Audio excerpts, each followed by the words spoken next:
sim de todas as bênçãos que o nosso Deus te deu.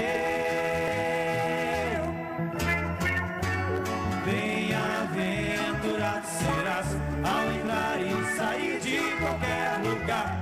A mão de Deus vai te acompanhar, vai te acompanhar. Bem-aventurado serás ao entrar e sair de qualquer lugar. A mão de Deus vai te acompanhar. Oi, oi, oi, oi, oi, oi.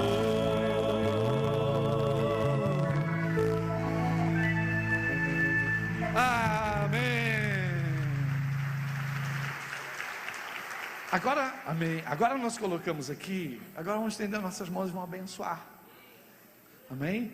Porque segundo a Bíblia as palavras têm poder. Nós queremos que agora uma unção acompanhe isso aqui. Senhor, nós queremos que esses alimentos que foi colhido, que foi trabalhado, que foi produzido, Senhor, que foi feito tudo, Senhor, que queremos que é uma bênção que está aqui, Pai. Agora nós queremos que uma unção esteja sobre esse alimento. E quando entra naquelas famílias, Senhor, ó Deus, que não entra somente alimento, mas entra uma bênção, Senhor, transformadora, Pai. Que quando eles se alimentarem, Pai, essa unção possa pegar eles, Pai, pegar aquela casa e transformar todas aquelas famílias, Pai, em nome de Jesus. E eu quero que toda pessoa que lembrou do pobre e do necessitado, a família deles e todos os descendentes deles, Senhor, tenham sempre abundância sobre a vida deles, em nome de Jesus. Amém. Glória a Deus. Agora, aplaudindo ao Senhor, vamos receber o pastor Hernandes, que vai estar trazendo a palavra de Deus para nós. Amém. Glória a Deus. Amém. Pastor Hernandes, o senhor tem toda a liberdade de ministrar aquilo que Deus colocou no seu coração. Podem assentar, queridos, por favor.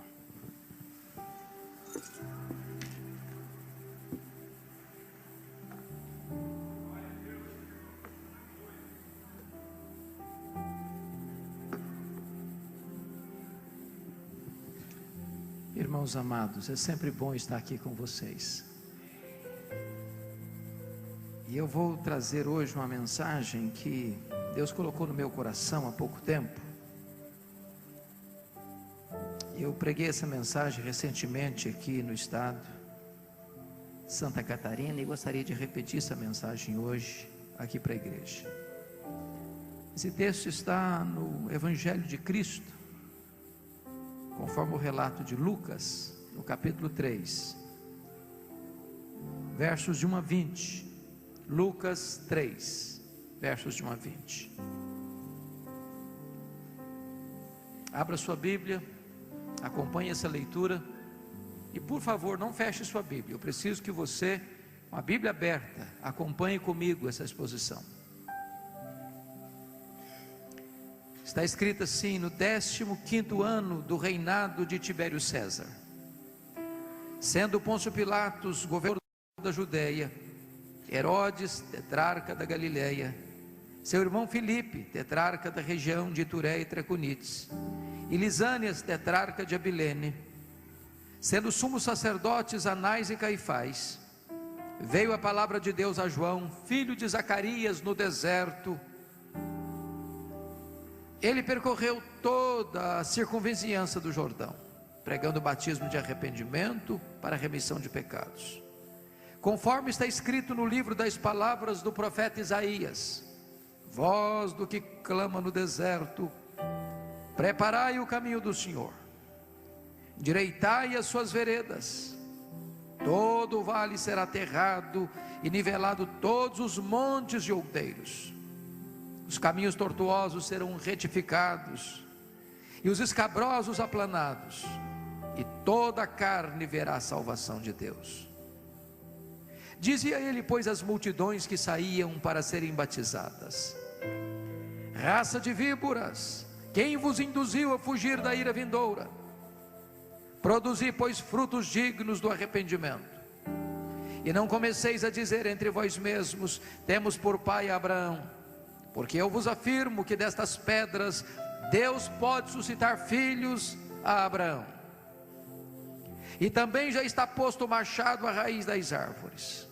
Toda árvore, pois, que não produz bom fruto é cortada e lançada ao fogo. Então as multidões o interrogavam, dizendo: que havemos, pois, de fazer? Respondeu-lhes: quem tiver 2 túnicas, reparta com quem não tem, e quem tiver comida, faça o mesmo. Foram também publicanos para serem batizados e perguntaram-lhe: mestre, que havemos de fazer? Respondeu-lhes: não cobreis mais do que o estipulado. Também soldados lhe perguntaram: e nós, que faremos? E ele lhes disse: a ninguém maltrateis, não deis denúncia falsa, e contentai-vos com o vosso soldo.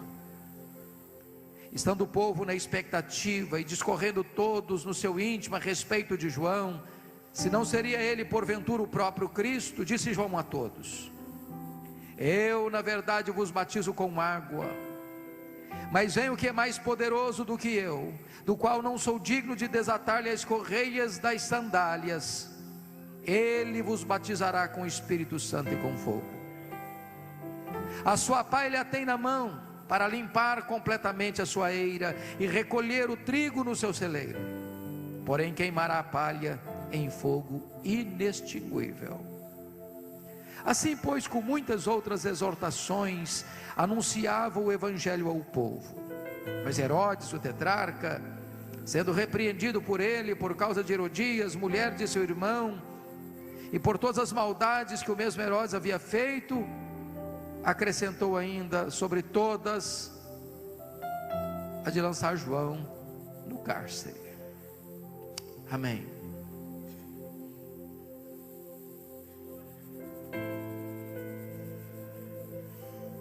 Irmãos amados, esta é uma das passagens mais importantes da Bíblia. Esta passagem é uma espécie de dobradiça da história. João está encerrando o ciclo da antiga aliança. João está abrindo o ciclo da nova aliança. João é o último profeta da antiga dispensação. E João nos apresenta também o Evangelho.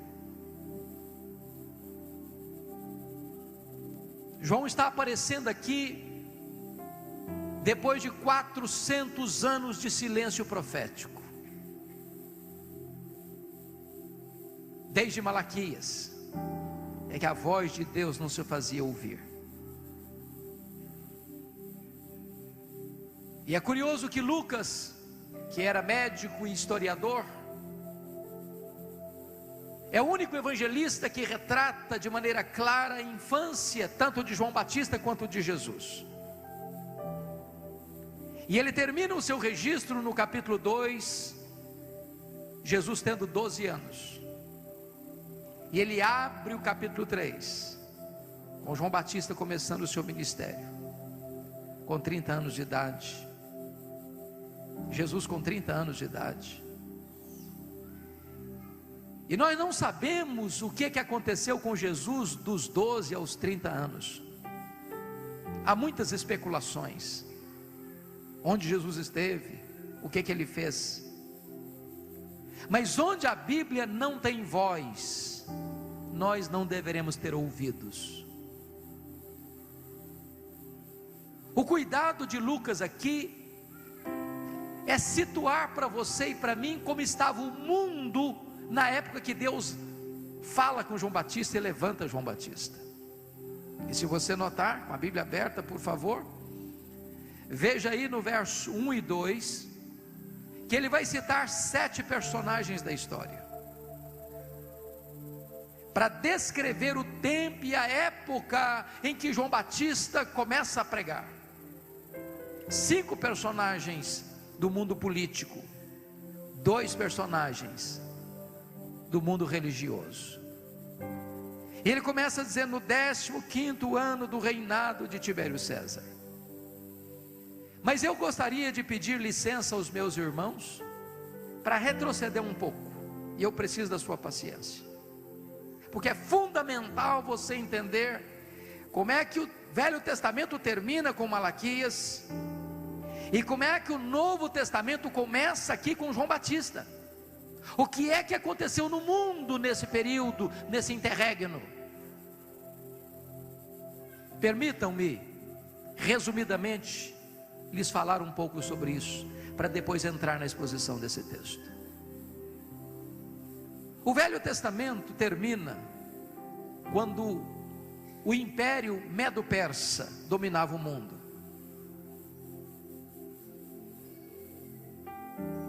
Mas logo depois, esse império que dominava o mundo, o Império Persa, cai na mão dos gregos, do grande Império Greco-Macedônio.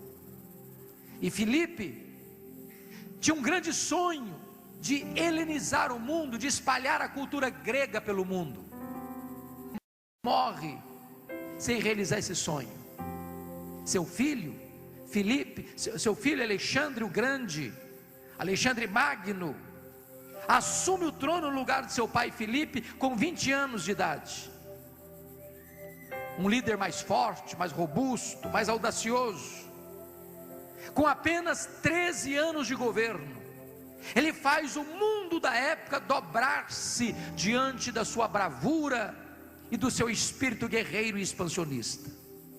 Alexandre morre aos 33 anos de idade, helenizando o mundo, espalhando a cultura grega, a língua grega para o mundo inteiro. Quando ele morre, ele não deixa um herdeiro.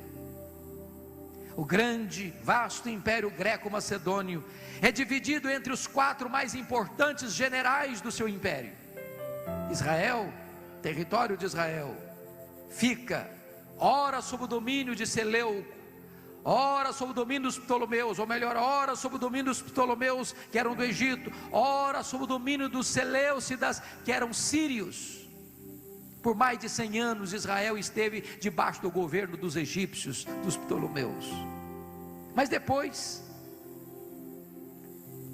os Seleucos dominaram, e vocês devem saber desse fato, que nesse período que os sírios dominaram Israel, o templo de Jerusalém foi profanado. Antíoco Epifânio sacrificou uma porca no altar do templo de Jerusalém, profanou o templo de Jerusalém. Isso provoca uma rebelião dos judeus, conhecida como a Guerra dos Macabeus. Matatias, o sacerdote, com seus filhos, se rebelaram, e Judas Matatias valentemente vence aquela guerra. Israel fica livre sob o comando de uma família chamada família Asmoneia, dos Asmoneus, até que no ano 63 a.C., Pompeu domina Israel, Roma domina Israel. E quando Pompeu domina Israel, ele constitui lá como governador de todo aquele território Antípater, que vem a morrer e deixa o seu filho Herodes, conhecido por nós como Herodes o Grande, como rei de todo esse território de Israel. Aqui eu gostaria que você parasse um pouquinho. Então vamos começar aqui com o verso 1. No 15º ano do reinado de Tibério César. Tibério César era filho adotivo de César Augusto, mencionado no capítulo 2, versículo 1 de Lucas. Tibério César era sucessor de César Augusto. Começou a reinar no ano 14 depois de Cristo e reinou até o ano 37 depois de Cristo. Portanto, Tibério César era o imperador de Roma quando Jesus exerceu o seu ministério. Foi a ele que Jesus fez referência: dai a César o que é de César e a Deus o que é de Deus. Roma nessa época estava corrompida. Roma foi chamada de forma muito negativa como a cloaca do mundo. Os historiadores chegam a dizer que todos os imperadores de Roma, exceto Cláudio, eram homossexuais. Mas a esposa de Cláudio era prostituta.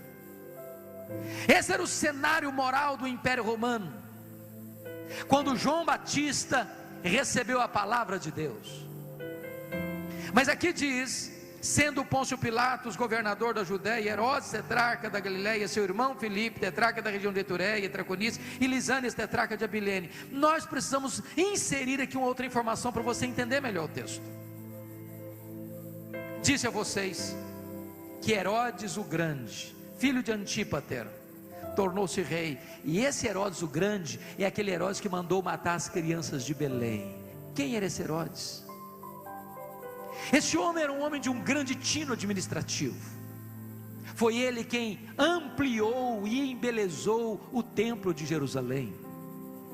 Foi ele quem construiu o porto de Cesareia Marítima, abrindo o comércio daquela região para o mundo inteiro, facilitando as viagens missionárias de Paulo. Foi este homem quem construiu a fortaleza de Massada, às margens do Mar Morto.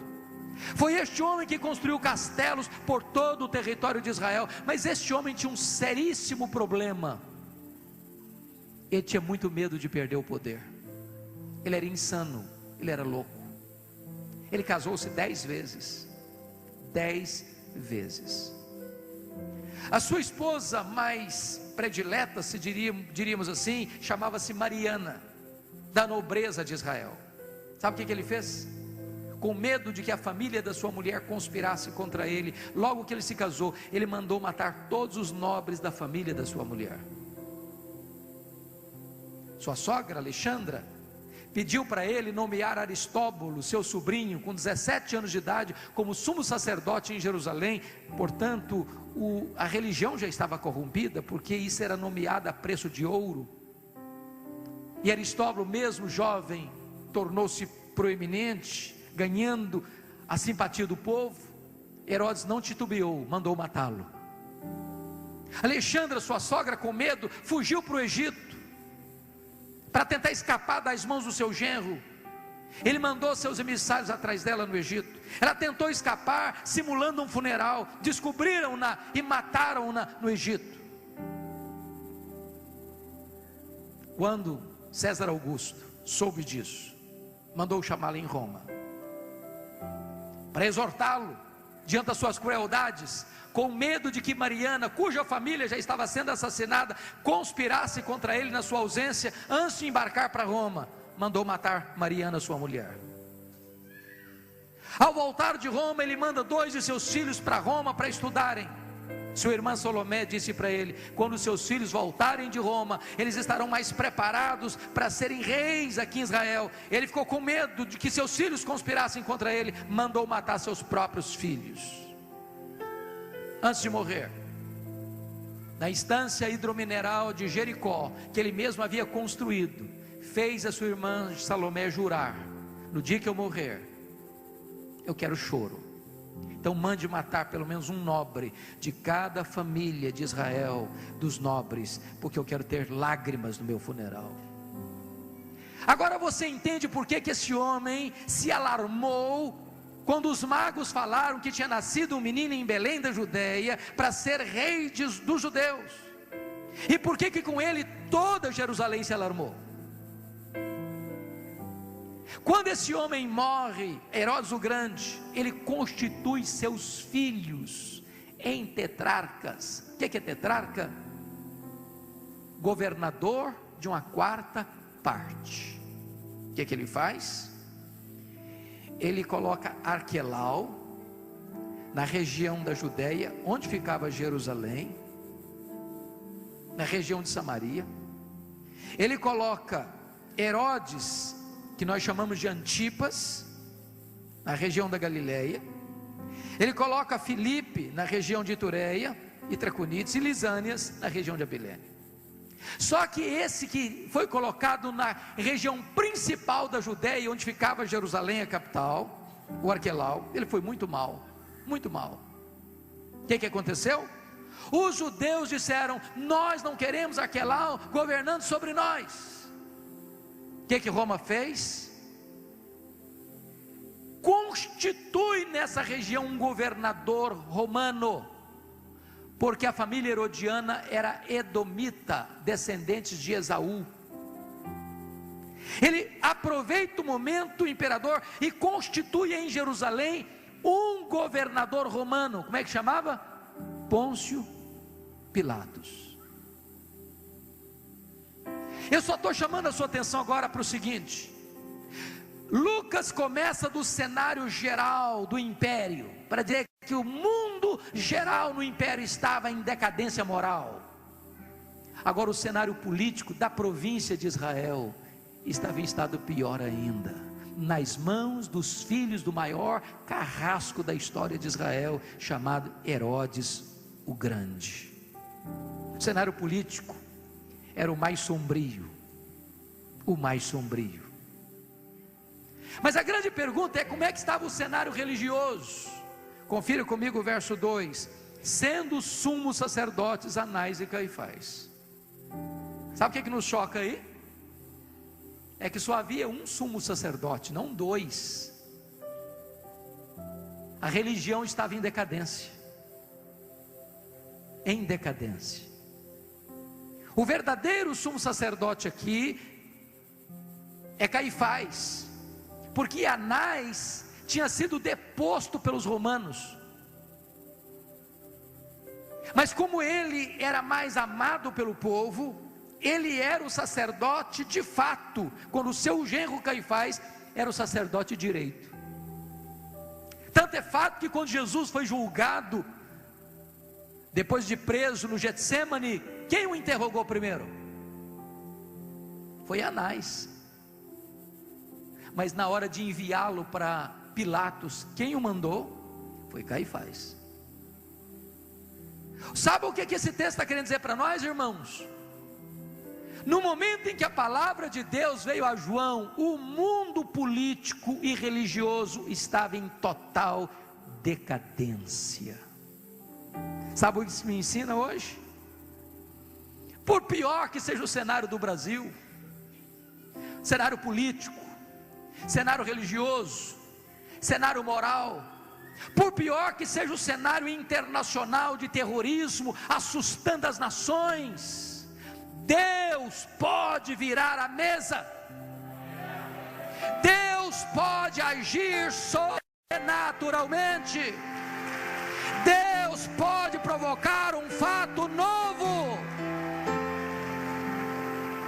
Deus pode trazer nesse tempo de crise um poderoso reavivamento espiritual. Notem comigo: sendo o sumo sacerdote Anás e Caifás, veio a palavra de Deus a João, filho de Zacarias, no deserto. Há um homem estranho, que se vestia de forma estranha, que se alimentava de forma estranha, num lugar estranho. Deserto é quente demais de dia e frio demais de noite. Quer dizer para você que muitas vezes Deus caminha não pelas vias oficiais, mas pela lateral da história. Porque a palavra de Deus não veio a Tibério César em Roma, a palavra de Deus não veio à família herodiana em Israel, a palavra de Deus não veio aos sacerdotes no templo, a palavra de Deus veio a João no deserto.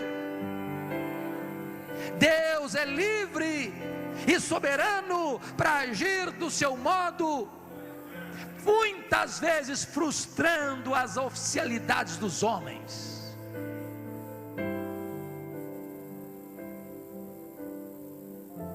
Depois de 400 anos de silêncio, Deus fala, a voz de Deus é ouvida. O ministério de João Batista, versículo 3 diz que ele percorreu toda a circunvizinhança da Judéia ou do Jordão. Em outras palavras, ele não foi um profeta trancado entre quatro paredes. Ele saiu para as ruas, ele saiu para o deserto, ele não ficou reduzido a uma geografia limitada.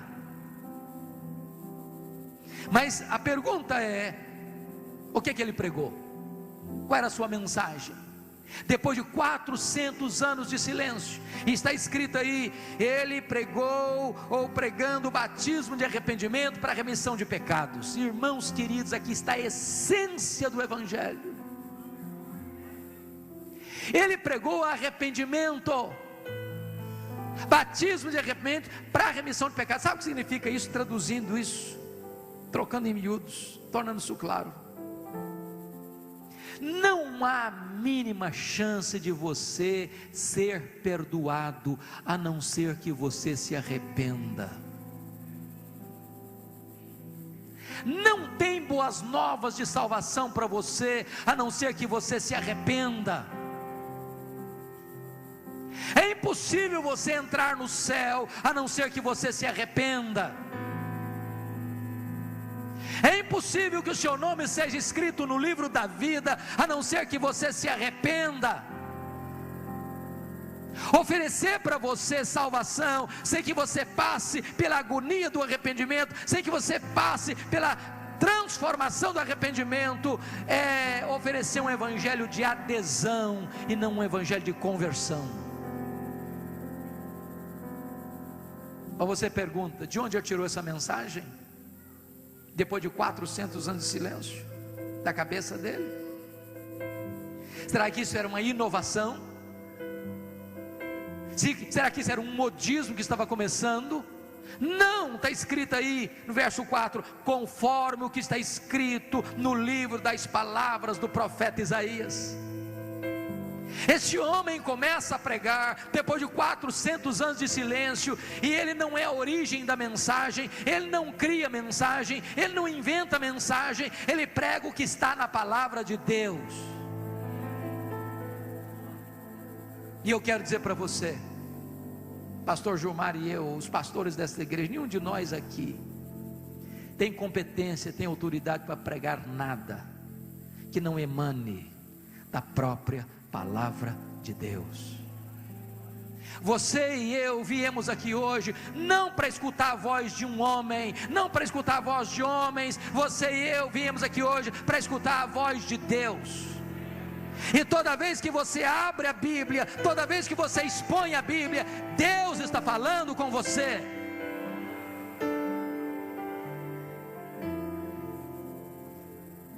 Notem vocês no verso de número 4, que João Batista se apresenta como engenheiro de trânsito do reino celestial. Voz do que clama no deserto, preparai o caminho do Senhor. Por que ele está falando isso? Naquela época, os reis, os imperadores, quando iam visitar as suas províncias mais longínquas, não tendo estradas próprias para a carruagem real passar, ele mandava os seus engenheiros de trânsito, preparando estradas, abrindo caminhos. É claro que João Batista não está falando de estradas, ele está falando de corações. Ele está dizendo que Deus quer se manifestar ao mundo, e a estrada onde Deus vai passar para se manifestar ao mundo é a sua vida, é o seu coração. Voz do que clama no deserto, preparai o caminho do Senhor, endireitai as suas veredas. E algumas coisas precisam acontecer. Confiram comigo, por favor, no versículo 5. Todo vale será aterrado, todo monte outeiro vai ser nivelado, todo porto vai ser endireitado, todo caminho escabroso vai ser aplanado. O resultado é: então toda a carne verá a salvação de Deus. O que são os vales?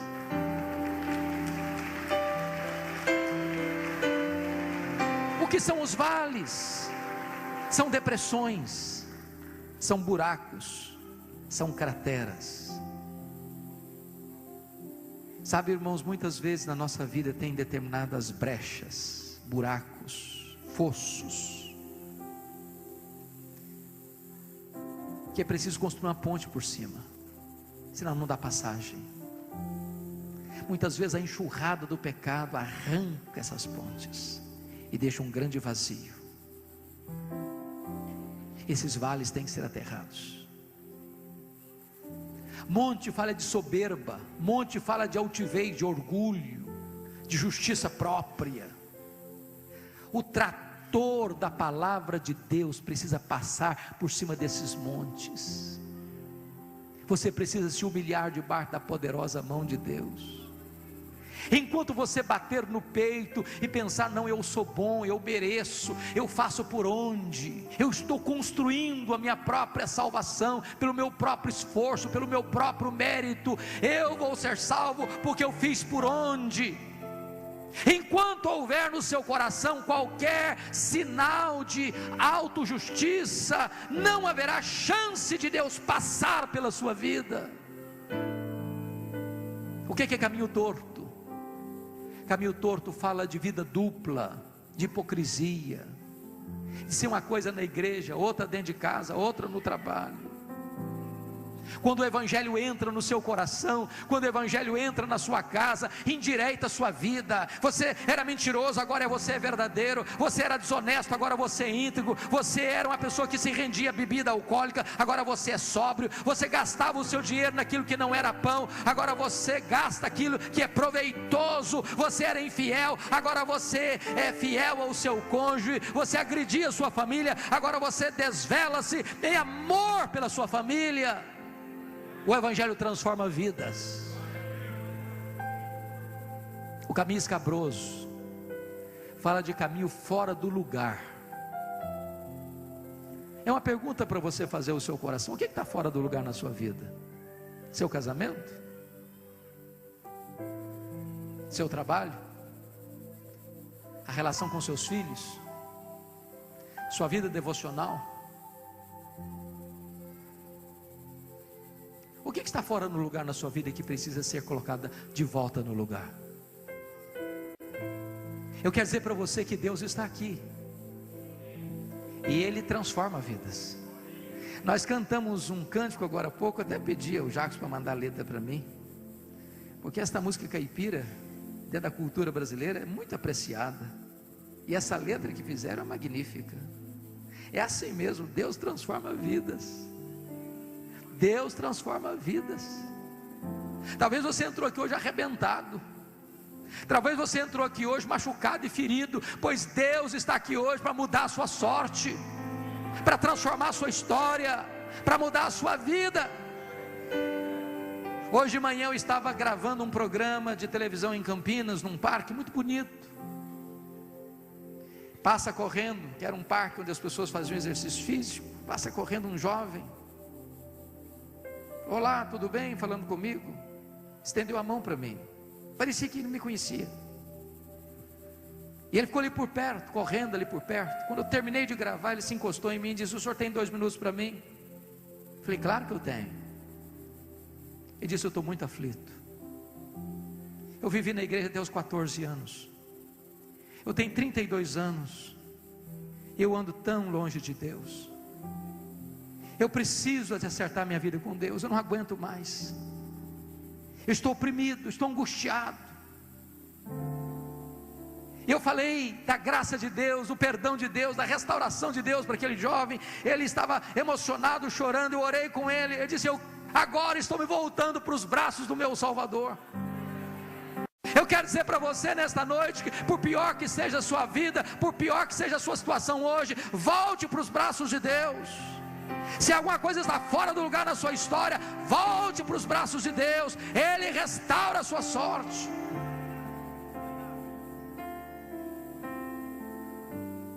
Olha comigo o versículo 7. Eu fico imaginando João Batista lá naquele deserto da Judeia. As multidões estão vindo. Oh irmãos, as multidões estão deixando o templo tão suntuoso, as cerimônias, as festas, os rituais, as cidades, indo para o deserto. Onde tem voz de Deus, as pessoas vão buscar. Mas diz Mateus, no texto paralelo deste, que no meio destas multidões estão indo também os saduceus, os fariseus, a vida errada, soberba. E João Batista, no discernimento do Espírito, percebe que essas multidões estão vindo, mas em muitos corações não há o verdadeiro arrependimento. Aí se dirige a essas multidões assim: raça de víboras, quem vos induziu a fugir da ira vindoura?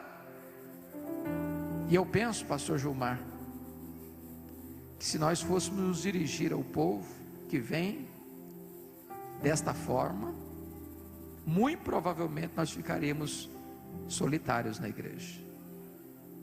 Diríamos: isso é falta de delicadeza, isso não é politicamente correto. Por que João Batista foi tão duro?